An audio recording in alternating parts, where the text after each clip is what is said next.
What was one thing you never would have done if it wasn't for me?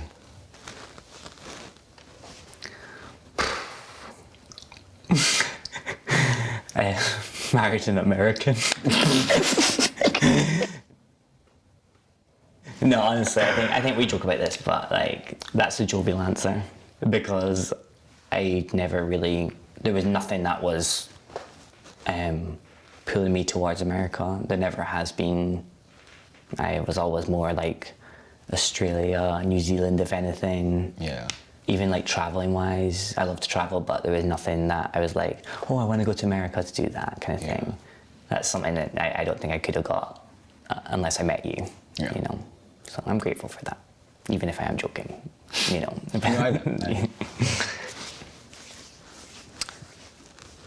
What do you think is a potential source of conflict for us in the future, and how can we better prepare for it?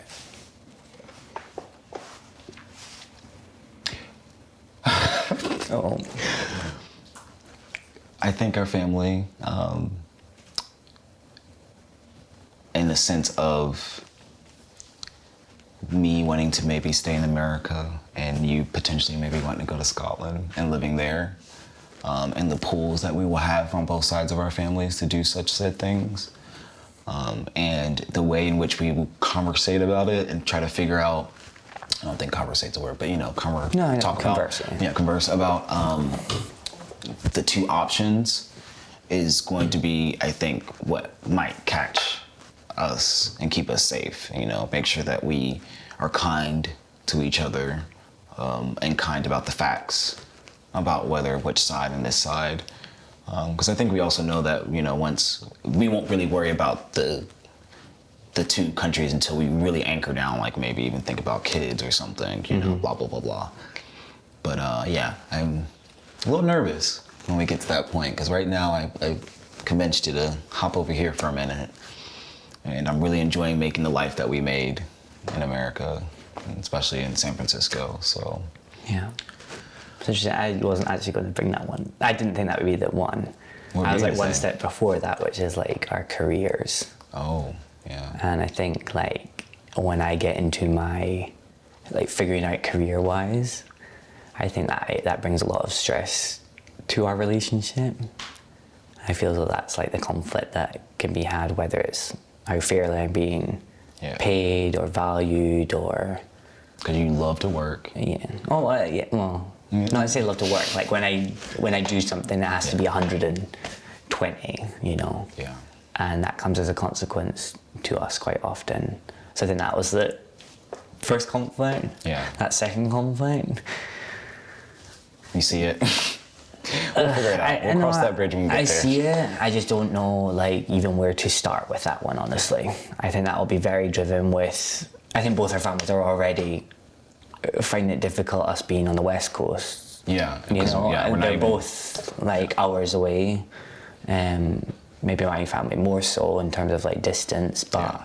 By plane, for sure. By plane, but then even when you break it down, like, cost-wise, kind of can sometimes equate to the same, you know, from time and money. And also realizing the American work schedule is not like the way it is in the UK. Yeah. So that restricts being even to think about traveling back home. Right. And I mean, just with the good news that we had last week with the new journey that America could be going on to. Right. I think that definitely makes that conflict even more difficult. I think it was definitely a little bit more one-sided, honestly. Yeah, no, honestly. If this country had gone the other way. Yeah, for sure. But it makes it awkward, and I feel slightly unresolved at the fact that how many of my fellow brothers and sisters didn't vote to protect the true American dream, you know, the one that we have yet to ever touch, where anything's possible for anyone, you know, who comes to this country. So that's still a little troubling, you know, and I think that will go to our decision making when the time comes to make that decision of where we're gonna live. But yeah.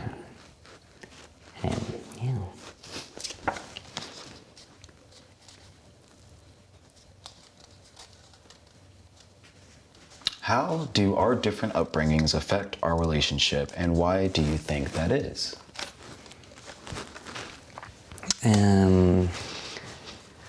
We've got very polar opposite upbringings. Yeah. I came from a very close family, a very close-knit family. I think you also come from a very close-knit family. Yeah. And I think our families have given us really strong values and roots, and love. Yeah. And I think our almost like not opposites, but just the differences has allowed us to bring the best of both worlds and Absolutely. blend something into some in a new evolved legacy to continue. The next generation legacy, gay edition. And I think I would love to acknowledge your family as well in that. Yeah. I think, yeah. For sure. It's just a new evolved. It's not a legacy thing. It's an us and us in the collective. You know. Yeah. I can't wait for that day. Yeah. What are you hesitant to tell me?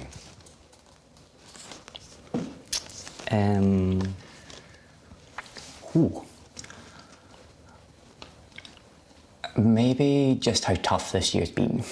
Yeah. And I'm being so far away from like my family has made it feel as though like I perhaps have no one to talk to or can really be fully open with about how I've been going, especially from like a mental health point of view. And I think it's just because I'm protecting you like you protect me. I think you probably know that that's the case.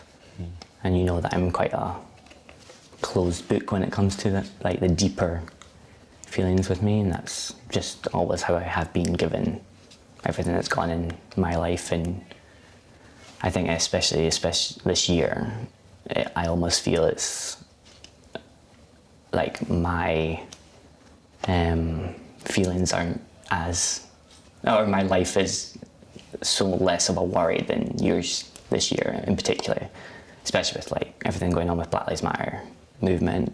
I can't even. Yeah. I can resonate so much with you, and we've had like extremely deep conversations that have broke down walls between our own relationship, and it's allowed us to grow, which I'm really grateful for. But I think it's definitely meant that I've had to kind of keep things even closer in. Yeah. Because it doesn't feel like right to discuss. Yeah. That's probably the most. I feel you. Yeah, I know you do.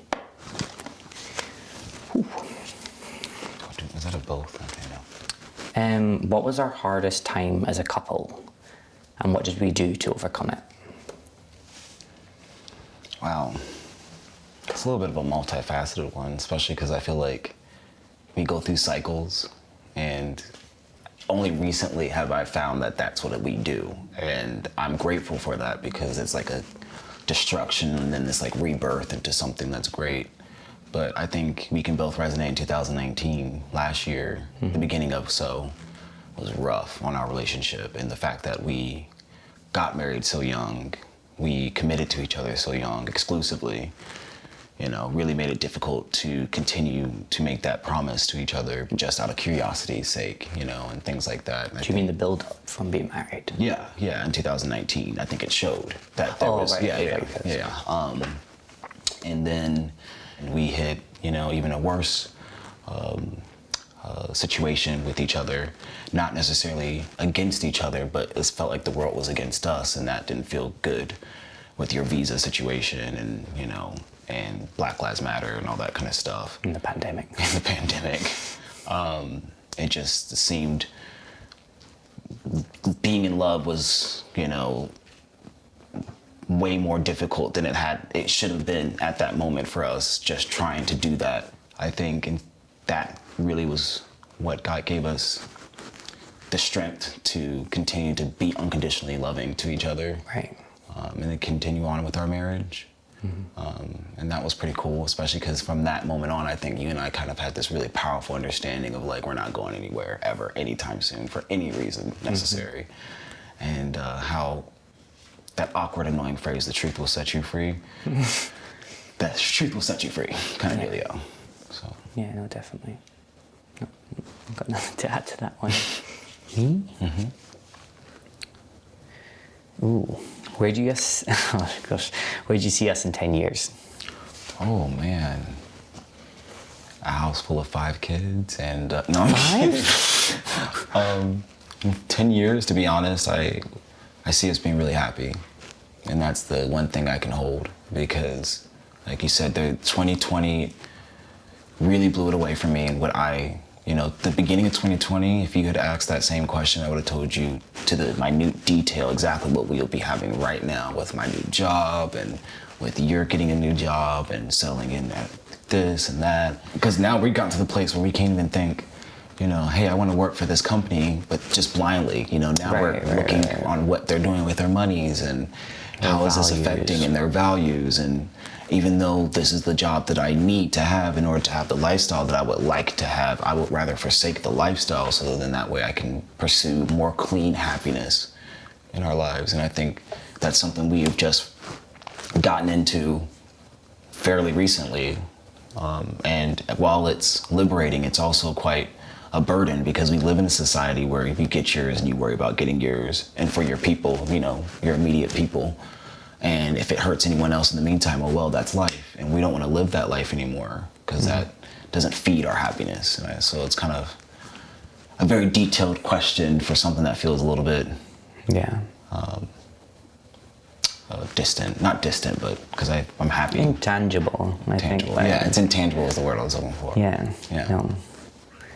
That's why I love us, because we're on the same wavelength now, and we're on the same journey, and I think we can really pull people along with us.